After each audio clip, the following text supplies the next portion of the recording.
Assalamualaikum warahmatullahi wabarakatuh. Alhamdulillahirrabbilalamin. Wabihi nasta'inu ala umri dunyatin.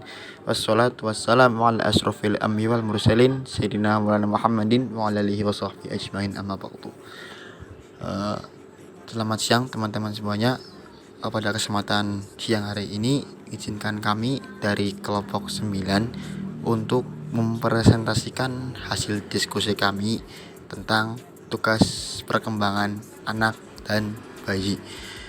Jadi nanti kelompok kami yang terdiri dari 4 orang, yaitu ada Mbak Claire, ada Mbak Asih, ada Mbak Dewi, dan saya sendiri Novaradian akan memaparkan hasil diskusi kami tentang tugas perkembangan bayi yang menjadi materi diskusi untuk kelompok 9. Untuk menyingkat waktu, langsung saja saya buka presentasi ini yang akan dibawakan pertama kali materinya oleh Mbak Asih.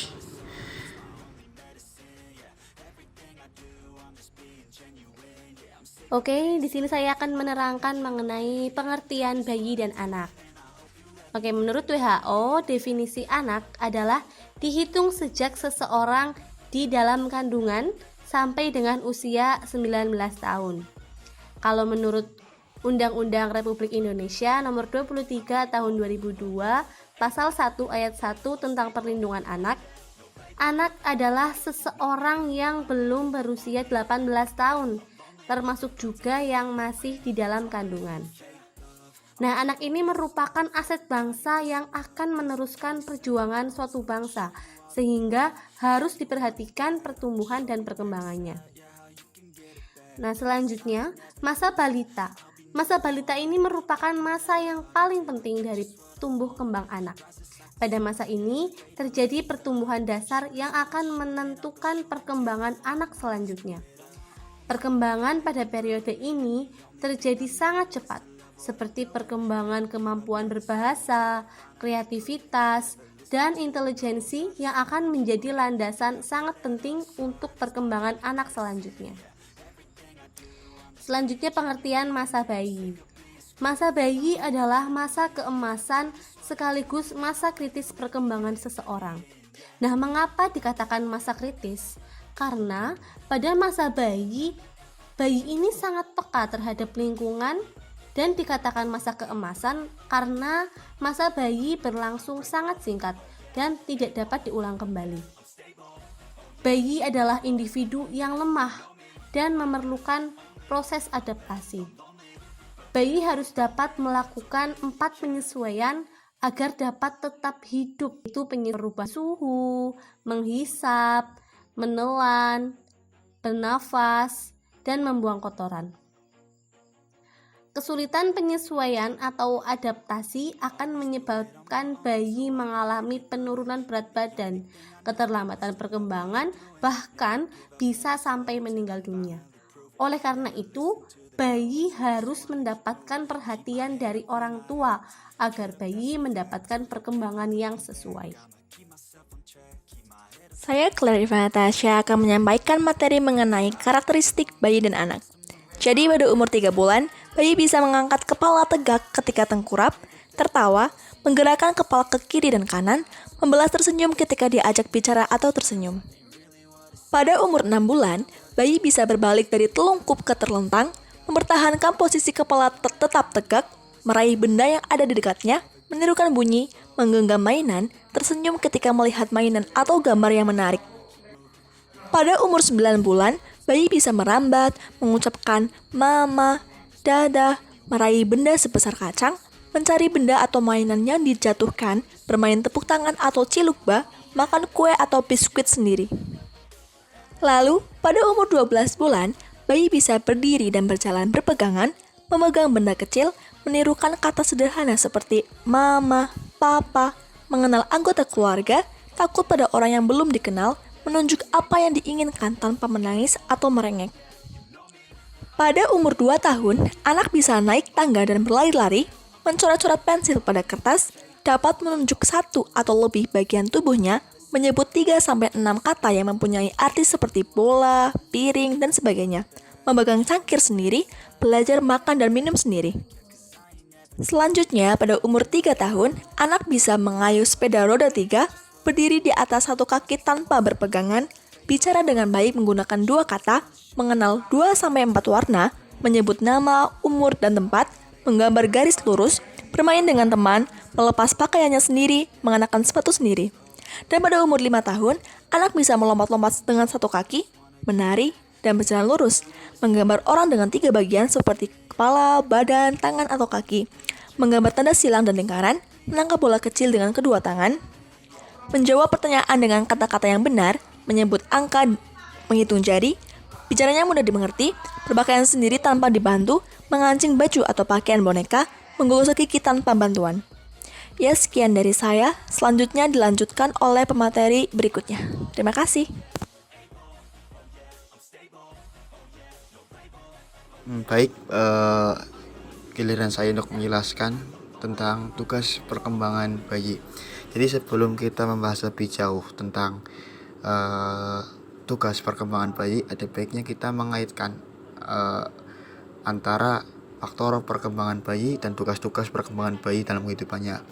Isu perkembangan yang paling penting dalam studi perkembangan anak mencakup perkembangan bawaan, nature, dan perkembangan pengaruh lingkungan atau nurture, kontinuitas dan diskontinuitas, serta pengalaman awal atau early experience dan pengalaman lanjutan atau later experience.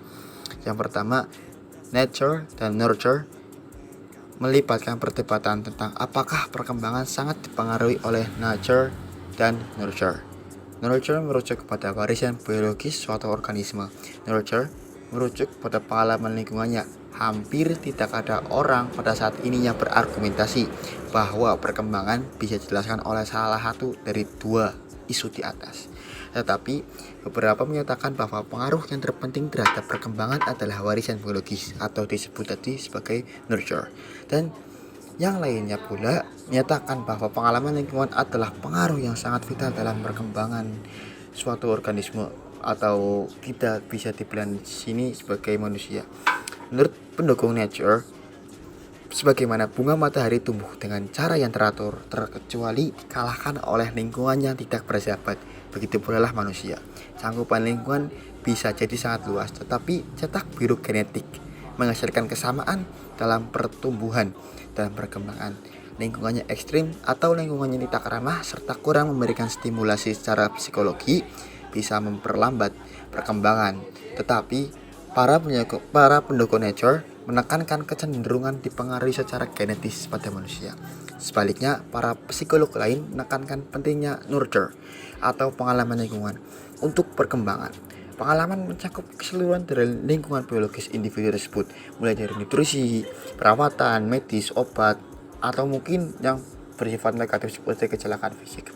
Dengan lingkungan yang termasuk keluarga, teman, sekolah, masyarakat, media, dan budaya. Yang kedua, isu kontinuitas dan diskontinuitas. Pada isu ini berfokus pada sejauh mana perkembangan melibatkan perubahan kumulatif dan bertahap, atau disebutkan kontinuitas atau tingkatannya berbeda atau diskontinuitas. Seringnya para ahli perkembangan sebagai proses yang berkelanjutan dan bertahap, seperti pertumbuhan biji menjadi pohon. Mereka menekankan nature sering mendeskripsikan perkembangan sebagai serangkaian tingkatan yang berbeda, seperti perubahan ulat menjadi kupu-kupu. Yang ketiga maksudnya seperti yang disebutkan atas, bahwa ada early experience dan later experience atau pengalaman awal dan pengalaman lanjutan. Isu ini berfokus pada sejauh mana pengalaman awal, terutama pada masa bayi, atau pengalaman lanjutan menjadi faktor utama penentu perkembangan anak. Bagi mereka yang menekankan pengalaman awal, tentu adalah jejak yang tak terputus di mana kualitas psikologis bisa ditelusuri asal-usulnya. Sebaliknya, bagi mereka yang menekankan pengalaman lanjutan, perkembangan itu seperti sungai yang terus surut dan mengalir. Beberapa ahli perkembangan berpendapat bahwa bila bayi kurang mendapatkan perhatian dan perawatan yang hangat selama kurang lebih 1 tahun pertama kehidupan, maka perkembangan mereka tidak pernah optimal. Sebaliknya, para pendukung pengalaman lanjutan berpendapat bahwa anak-anak dapat diubah selama perkembangan, serta pengasuhan autoritatif atau bentuk interaksi antara orang tua dengan anak, di mana orang tua melibatkan anak dalam pengambilan keputusan yang menyangkut dirinya dan keluarga. pada masa yang akan datang sama pentingnya dengan pengasuhan otoritatif pada masa sebelumnya.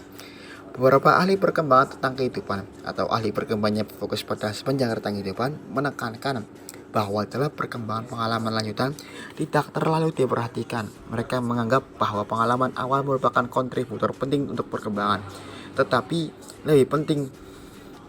tidak lebih penting daripada pengalaman lanjutan. Seorang ahli menyatakan bahwa anak-anak yang memperlihatkan karakteristik pemalu yang berkaitan dengan faktor keturunan bahkan mempunyai kapasitas untuk mengubah perilaku mereka. Langsung saja kita ke tugas perkembangan yang harus dikuasai oleh pada masa bayi. Yang pertama itu belajar berjalan. Pada sekitar usia 1 tahun, tulang dan otot-otot bayi telah cukup kuat untuk melakukan gerakan berjalan. Berjalan merupakan puncak dari perkembangan gerak pada masa bayi. Yang kedua, belajar mengambil makanan. Makanan merupakan kebutuhan biologis utama pada manusia. Dengan diawali oleh kemampuan mengambil dan memakan sendiri makanan yang dibutuhkannya, bayi telah mulai usaha memenuhi sendiri kebutuhan hidupnya. Yang ketiga, belajar berbicara. Berbicara merupakan alat berpikir dan berkomunikasi dengan orang lain.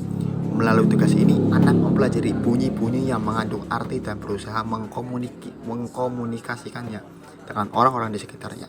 Melalui penguasaan akan tugas ini, bayi akan berkembang pula kecakapan sosial dan intelektualnya.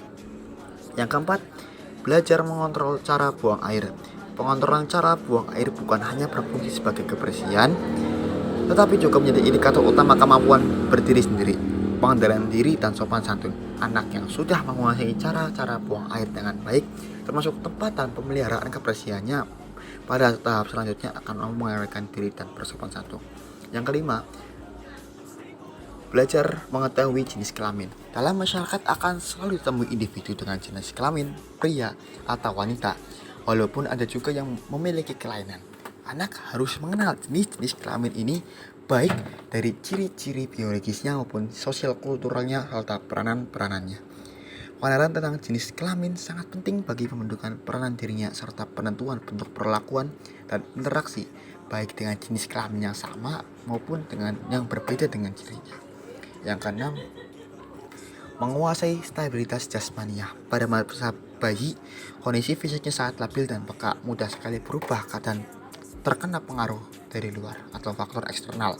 Pada akhir masa kanak-kanak, ia harus memiliki jasmani yang stabil, kuat, sehat, seimbang agar mampu melakukan tuntutan perkembangan selanjutnya.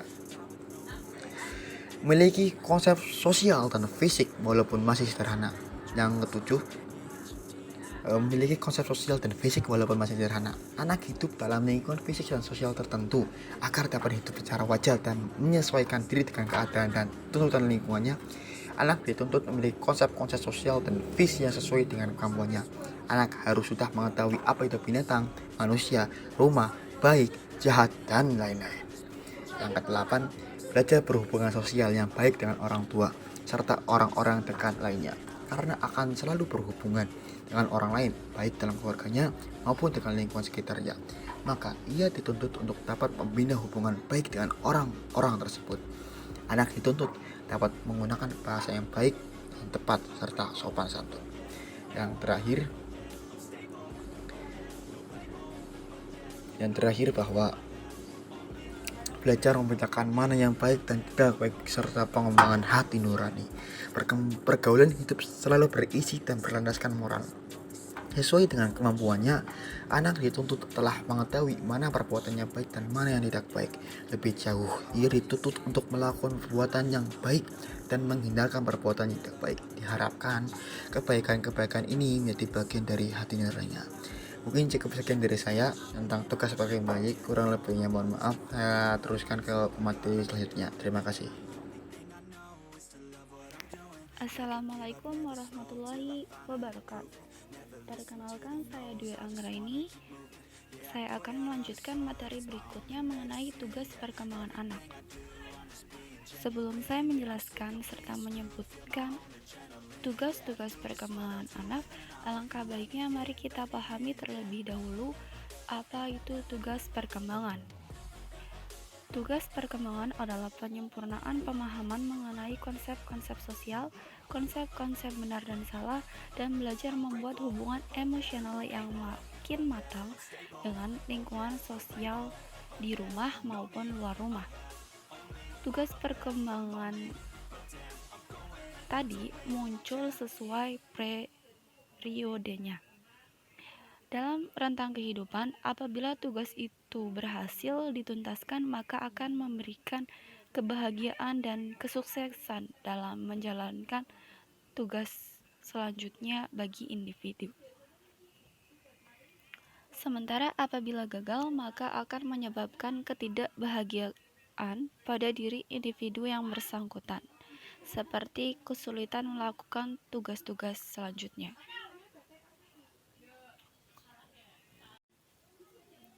Tadi sebelumnya sudah dijelaskan oleh Mas Noval tentang tugas perkembangan bayi. Fase selanjutnya setelah bayi adalah kanak-kanak.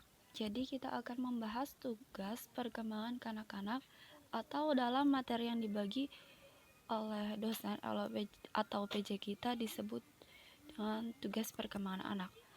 Jadi tugas perkembangan anak dibagi menjadi dua, yaitu kanak-kanak awal dan kanak-kanak akhir. Masa kanak-kanak awal yaitu dimulai dari usia 2 tahun sampai 6 tahun. Masa kanak-kanak awal memiliki bermacam istilah. Yang pertama ada dari para orang tua menyebutnya sebagai problem age. Dikatakan demikian sebab orang tua sering dihadapkan pada problem tingkah laku anak, misalnya keras kepala, tidak menurut, iri hati, ketakutan yang tidak irasional, atau tidak masuk akal pada siang hari. Sedangkan menurut para guru menyebutnya masa ini sebagai usia prasekolah atau preschool age, yaitu periode persiapan untuk masuk sekolah dasar. Selain itu, para psikolog juga mempunyai istilah sendiri. Psikolog menyebutnya sebagai periode eksplorasi. Disebut seperti ini karena pada perkembangannya yang utama adalah menguasai dan mengontrol lingkungannya. Mereka selalu ingin mengetahui apa dan bagaimana lingkungan itu. Jadi apa yang mereka dapatkan merupakan bagian dari lingkungannya. Seperti yang kita ketahui, pada umumnya anak usia 2-6 tahun itu sering bertanya. Oleh karena itu sering beredar istilah sebagai usia bertanya atau questioning age. Setelah kita mengingat kembali apa itu masa kanak-kanak awal, selanjutnya kita bisa mengetahui apa saja tugas perkembangan pada masa kanak-kanak awal. Yang pertama ada menurut Robert G. Harvikhurst. Tugas yang pertama yaitu toilet training. Hakikat tugas yang harus dipelajari anak yang pertama yaitu buang air kecil dan buang air besar yang bisa diterima secara sosial atau maksudnya secara benar. Yang baik bagaimana? Jika tugas toilet training berhasil, maka dapat membentuk anak yang berhati-hati, dapat menguasai dirinya, dan dapat berdiri sendiri. Kemudian tugas yang kedua yaitu belajar membedakan jenis kelamin. Kemudian yang ketiga, belajar mencapai stabilitas fisiologi. Yang keempat, pembentukan konsep-konsep sederhana tentang realitas fisik dan sosial. Yang kelima, belajar kontak perasaan dengan orang tua, keluarga, dan orang lain dengan menghubungkan diri sendiri secara emosional. Yang keenam, belajar membedakan mana yang baik dan buruk serta mengembangkan kata hati. Kemudian ada pendapat menurut Harlock mengenai tugas perkembangan kanak-kanak awal, yaitu ada belajar keterampilan fisik untuk bermain. Kemudian yang kedua, membina sikap sehat atau positif terhadap diri sendiri dan kemampuan diri. Yang ketiga, belajar bergaul dengan teman sebaya sesuai etika moral yang berkembang. Kemudian yang keempat, memainkan peran sesuai dengan jenis kelamin. Kemudian yang kelima, mengembangkan dasar-dasar keterampilan membaca, menulis, dan menghitung. Kemudian yang keenam, mengembangkan konsep-konsep yang diperlukan dalam kehidupan sehari-hari. Yang ketujuh, mengembangkan sikap objektif baik positif atau negatif terhadap kelompok dan masyarakat. Yang kedelapan, belajar mengenai kemerdekaan atau kebebasan pribadi sehingga menjadi diri sendiri dan juga mandiri dan bertanggung jawab. Periode yang kedua yaitu masa kanak-kanak akhir. Masa kanak-kanak akhir berlangsung dari umur 6 tahun sampai 12 tahun. Ada pendapat menurut Kostam bahwa masa kanak-kanak akhir atau masa sekolah ini disebut dengan masa intelektual, di mana anak-anak telah siap untuk menempatkan pendidikan di sekolah dan pengembangannya berpusat pada aspek intelek. Ada juga pendapat menurut Erikson yang menekankan masa ini sebagai masa timbulnya sense of accomplishment, yaitu kondisi di mana anak-anak pada masa ini siap untuk menerima tuntutan yang timbul dari orang lain serta menyelesaikan sekaligus menyelesaikan tuntutan itu. Kondisi inilah yang menjadikan anak-anak masa ini mulai dapat memasuki masa keserasian untuk bersekolah. Selanjutnya, tugas perkembangan masa kanak-kanak akhir. Menurut Robert J. Havikhurst, yaitu yang pertama, mempelajari keterampilan fisik yang diperlukan untuk permainan umum. Yang kedua, membangun sikap yang sehat mengenai diri sendiri sebagai makhluk yang tumbuh. Yang ketiga, belajar menyesuaikan diri dengan teman-teman seusianya.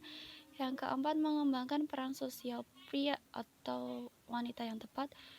Kemudian yang kelima, mengembangkan keterampilan yang diperlukan untuk kehidupan sehari-hari.